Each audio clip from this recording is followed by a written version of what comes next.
अथाष्टादशोऽध्याय 18वां अध्याय मोक्ष संन्यास योग। अर्जुन बोले, हे महाबाहो, हे अंतर्यामिन, हे वासुदेव, मैं संन्यास और त्याग के तत्व को पृथक पृथक जानना चाहता हूँ। श्री भगवान बोले, कितने ही पंडित जन तो काम्य कर्मों के त्याग को संन्यास समझते हैं तथा दूसरे विचार कुशल पुरुष सब कर्मों के फल के त्याग को त्याग कहते हैं। कुछ एक विद्वान ऐसा कहते हैं कि कर्म मात्र दोषयुक्त हैं, इसलिए त्यागने के योग्य हैं, और दूसरे विद्वान यह कहते हैं कि यज्ञ, दान और तपरूप कर्म त्यागने योग्य नहीं हैं।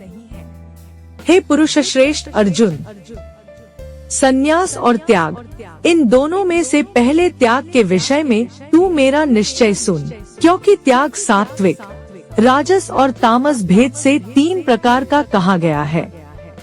यज्ञ, दान और तपरूप कर्म त्याग करने के योग्य नहीं है, बल्कि वह तो अवश्य कर्तव्य है, क्योंकि यज्ञ, दान और तप ये तीनों ही कर्म बुद्धिमान पुरुषों को पवित्र करने वाले हैं।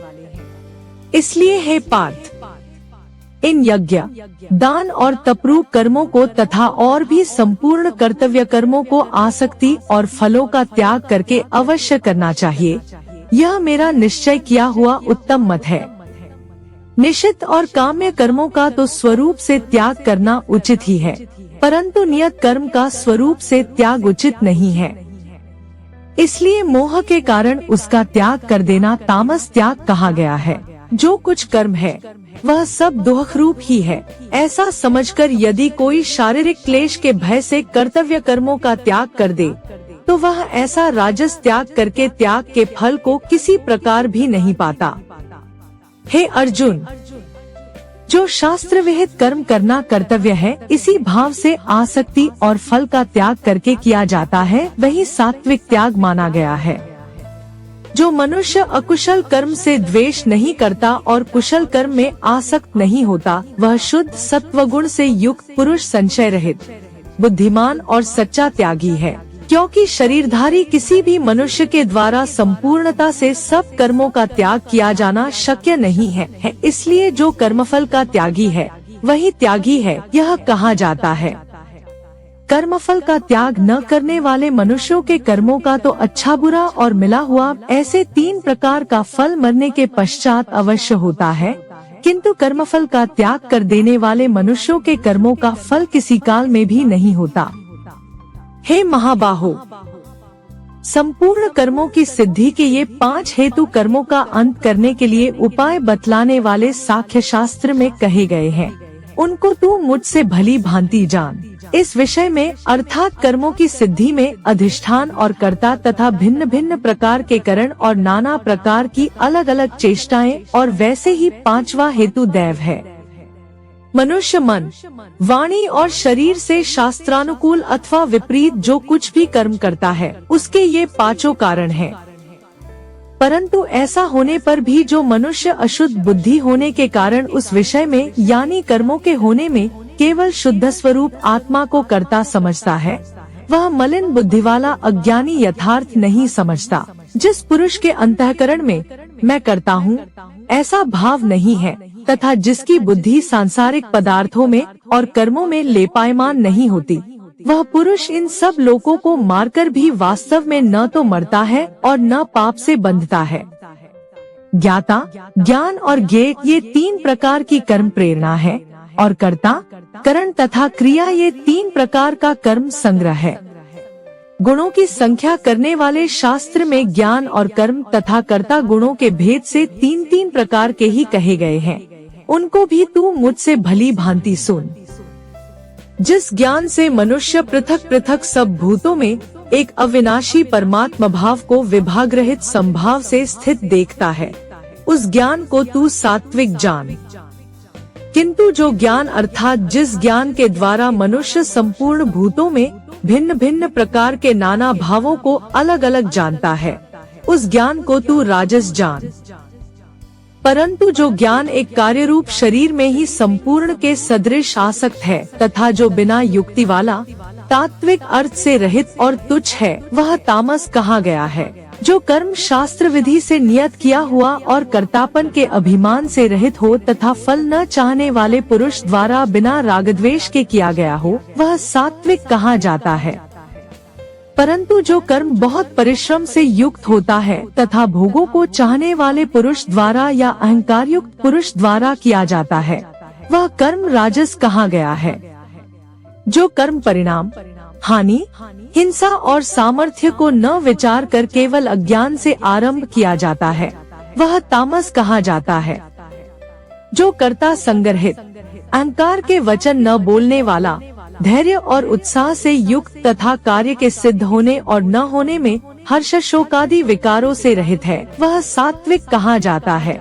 जो कर्ता आसक्ति से युक्त, कर्मों के फल को चाहने वाला और लोभी है तथा दूसरों को कष्ट देने के स्वभाव वाला, अशुद्धाचारी और हर्ष शोक से लिप्त है, वह राजस कहा गया है। जो कर्ता अयुक्त, शिक्षा से रहित, घमंडी, धूर्त और दूसरों की जीविका का नाश करने वाला तथा शोक करने वाला, आलसी और दीर्घसूत्री है, वह तामस कहा जाता है। हे धनंजय, अब तू बुद्धि का और धृति का भी गुणों के अनुसार 3 प्रकार का भेद मेरे द्वारा संपूर्णता से विभाग पूर्वक कहा जाने वाला सुन। हे पार्थ, जो बुद्धि प्रवृत्ति मार्ग और निवृत्ति मार्ग को, कर्तव्य और अकर्तव्य को, भय और अभय को तथा बंधन और मोक्ष को यथार्थ जानती है, वह बुद्धि सात्विकी है। हे पार्थ, मनुष्य जिस बुद्धि के द्वारा धर्म और अधर्म को तथा कर्तव्य और अकर्तव्य को भी यथार्थ नहीं जानता, वह बुद्धि राजसी है। हे अर्जुन, जो तमोगुण से घिरी हुई बुद्धि अधर्म को भी यह धर्म है ऐसा मान लेती है तथा इसी प्रकार अन्य संपूर्ण पदार्थों को भी विपरीत मान लेती है, वह बुद्धि तामसी है। हे पार्थ, जिस अव्यभिचारिणी धारण शक्ति से मनुष्य ध्यान योग के द्वारा मन, प्राण और इंद्रियों की क्रियाओं को धारण करता है, वह धृति सात्विकी है।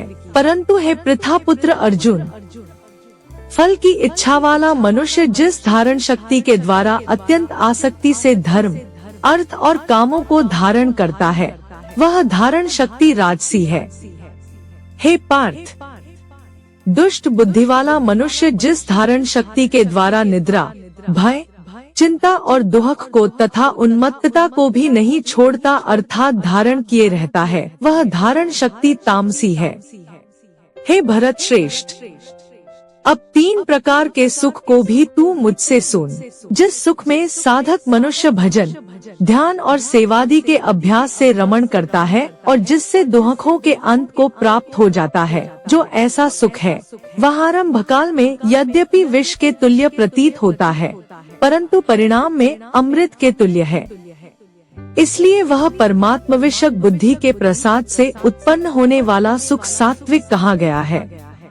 जो सुख विषय और इंद्रियों के संयोग से होता है, वह पहले भोग काल में अमृत के तुल्य प्रतीत होने पर भी परिणाम में विष के तुल्य है, इसलिए वह सुख राजस कहा गया है।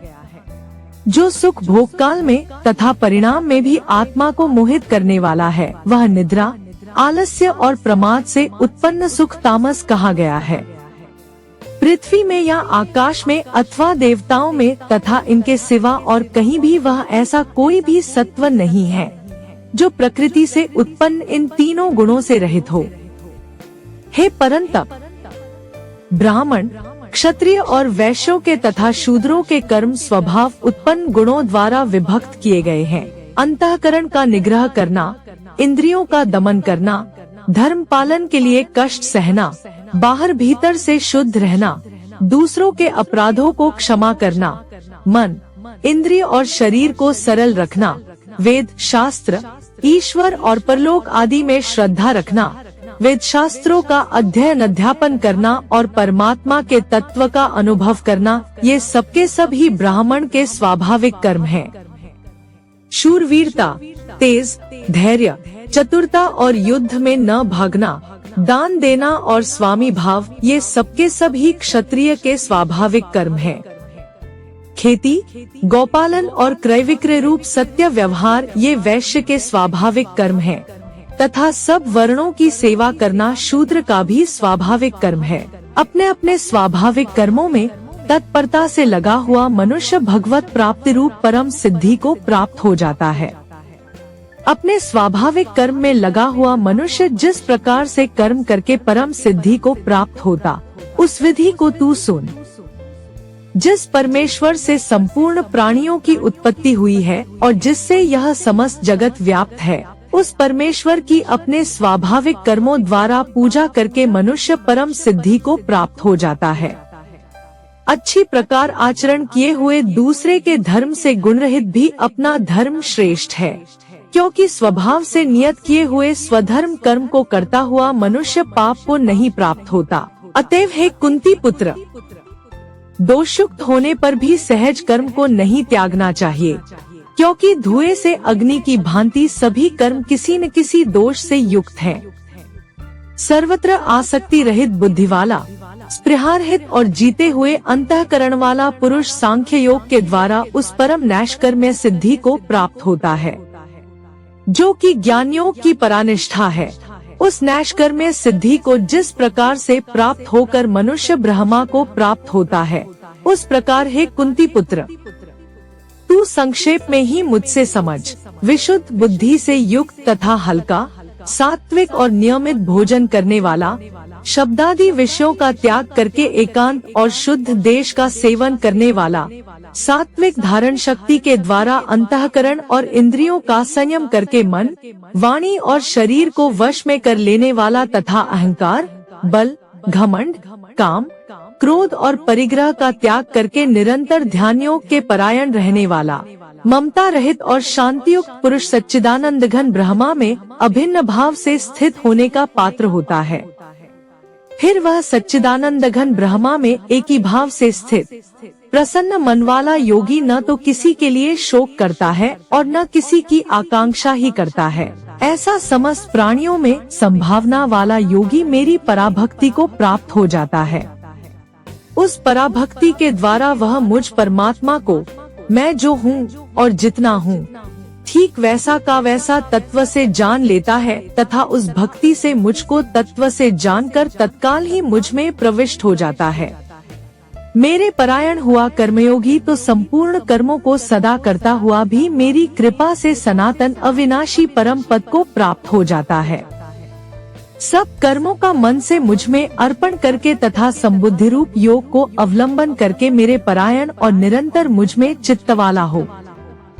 उपर्युक्त प्रकार से मुझ में चित्त वाला होकर तू मेरी कृपा से समस्त संकटों को अनायास ही पार कर जाएगा, और यदि अहंकार के कारण मेरे वचनों को न सुनेगा तो नष्ट हो जाएगा, अर्थात परमार्थ से भ्रष्ट हो जाएगा। जो तू अहंकार का आश्रय न लेकर यह मान रहा है कि मैं युद्ध नहीं करूँगा, तो तेरा यह निश्चय मिथ्या है, क्योंकि तेरा स्वभाव तुझे जबरदस्ती युद्ध में लगा देगा। हे कुंती पुत्र, जिस कर्म को तू मोह के कारण करना नहीं चाहता, उसको भी अपने पूर्वकृत स्वाभाविक कर्म से बंधा हुआ परवश होकर करेगा। हे अर्जुन, शरीर रूप यंत्र में आरूढ़ हुए संपूर्ण प्राणियों को अंतर्यामी परमेश्वर अपनी माया से उनके कर्मों के अनुसार भ्रमण कराता हुआ सब प्राणियों के हृदय में स्थित है। हे भारत, तू सब प्रकार से उस परमेश्वर की शरण में जा। उस परमात्मा की कृपा से ही तू परम शांति को तथा सनातन परम धाम को प्राप्त होगा। इस प्रकार यह गोपनीय से भी अति गोपनीय ज्ञान मैंने तुझसे कह दिया। अब तू इस रहस्ययुक्त ज्ञान को पूर्णतया भलीभांति विचार कर, जैसे चाहता है वैसे ही कर। संपूर्ण गोपनीयों से अति गोपनीय मेरे परम रहस्ययुक्त वचन को तू फिर भी सुन।